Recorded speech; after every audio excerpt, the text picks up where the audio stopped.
جو نوجوان تھا اس کو اپنی بیوی سے بہت محبت تھی، اتنی محبت تھی کہ جتنی 4-5 دن سے انسان پیاسا ہو اور اس کو پھر پانی ملے تو اسے پانی سے جیسی محبت ہوتی ہے، ایسے ہی اس کو اپنی بیوی سے محبت تھی۔ اپنی بیوی کی محبت میں چور تھا، اس کے علاوہ اسے کچھ بھی دکھائی نہیں دیتا تھا، بڑی محبت تھی۔ ایک پل بھی اگر بیوی اس سے جدا ہو جاتی تھی تو وہ اس کی آنکھ میں آنسو آ جاتے تھے، وہ بیوی کی تڑپ چاہت اور زیادہ ہو جایا کرتی تھی۔ اپنی آنکھوں سے وہ اپنی بیوی کو جدا نہیں ہونے دیتا تھا، ہر وقت بیوی کے سامنے رہتا تھا۔ وہ ایک کام کہتی تھی وہ 2 کام کیا کرتا تھا، وہ ایک چیز مانگا کرتی تھی وہ 2 چیزیں دیا کرتا تھا۔ کبھی بھی بیوی کی آنکھوں سے آنسو نکلنے نہیں دیے تھے اس نے، ایسی اسے اپنی بیوی سے محبت تھی، چاہت تھی۔ ایک دن اس نے کیا دیکھا کہ بیوی کی طبیعت خراب ہوئی۔ اب جس سے زیادہ محبت ہو اگر اس سے طبیعت بھی خراب ہو جائے تو پھر عجیب لگتا ہے، اور اس سے تو اپنی بیوی سے بہت زیادہ پیار تھا، عشق تھا۔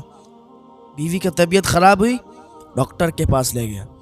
ڈاکٹر نے کہا کہ جلدی اس کو اور بڑے ڈاکٹر کو دکھاؤ۔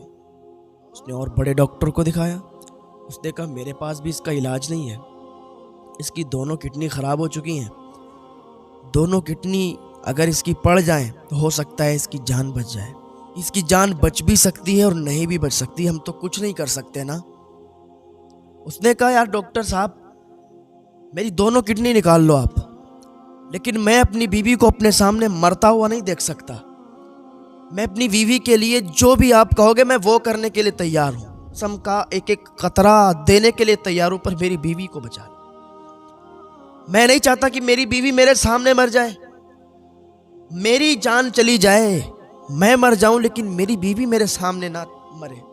میں اس کے سامنے مر جاؤں تو مجھے کوئی فکر نہیں ہے، کیونکہ مجھے اپنی بیوی سے بے انتہا پیار ہے، میں اس کی موت کو برداشت نہیں کر سکتا۔ ڈاکٹر صاحب کیا کرنا ہے؟ ڈاکٹر نے کہا ٹھیک ہے اگر آپ اتنی ضد کرتے ہو تو تمہاری دونوں کڈنیاں نکالی جائیں گی۔ اس نے کہا کوئی بات نہیں، میں اپنی دونوں کڈنیوں کو اپنی بیوی کو دے دوں گا، میری بیوی کی تو جان بچ جائے گی، میں اپنی بیوی کو اپنے سامنے مرتا ہوا نہیں دیکھ سکتا۔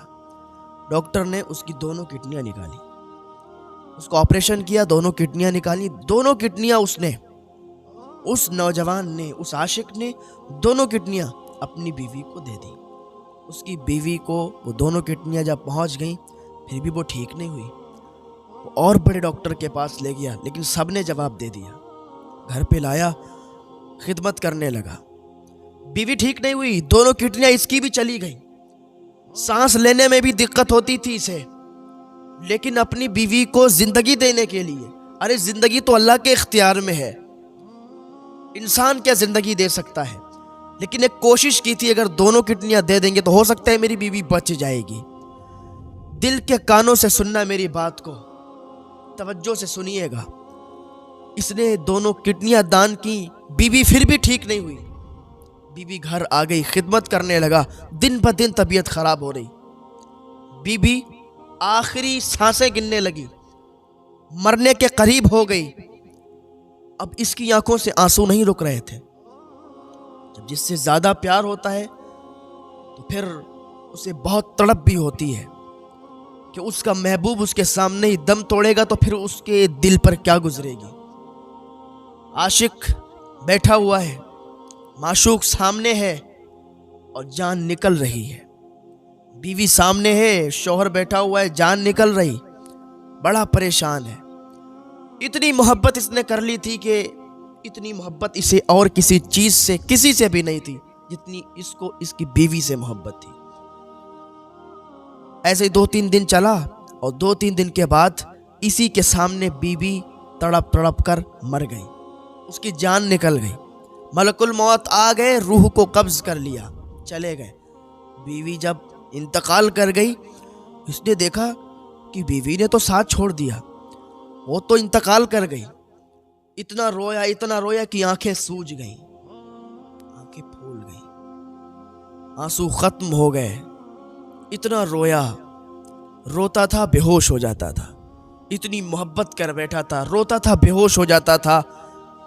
دوست، رشتہ دار، محلے والے آئے،